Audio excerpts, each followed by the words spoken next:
back in 2003. Uh, the early part of that year, my mum had died, and later, 6 months later, I found myself on a retreat. And yeah, and unsurprisingly, it wasn't very easy to be there. I was really sort of struggling with feelings of being overwhelmed by grief, and it was just it was difficult. And the teacher on the retreat said to me, he said, "Oh, have you ever heard of focusing?" And I went, "No." He said, "Oh, it's about listening to the body." And I kind of went, "Okay," and didn't really think much of it. I mean, I guess it piqued a little bit of interest. But then that night, I had this amazing dream. One of those big dreams we don't come very often, and you think, "Wow, that was important." But the most important bit was I woke up from that dream in the middle of the night with the word focusing, boom, just like reverberating.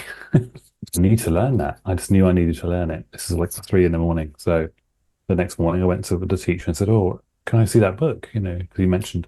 And he gave me Anne's book to read, The Power of Focusing, which I read in one afternoon, completely devoured it. Just knew at once that it was an essential piece of what I needed.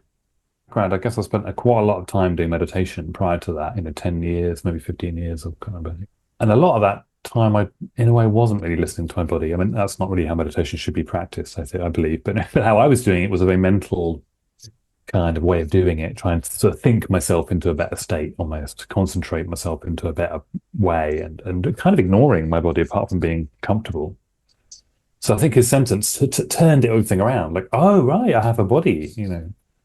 And it's not something I should ignore. It's something, well, that I should listen to. It has something to say even. It was revelatory, as I say, to kind of go, oh, right, now because I spent so much time in my head, so much time overthinking and getting anxious and obsessive thoughts, and prior to that it was such a joy to find a different way of being.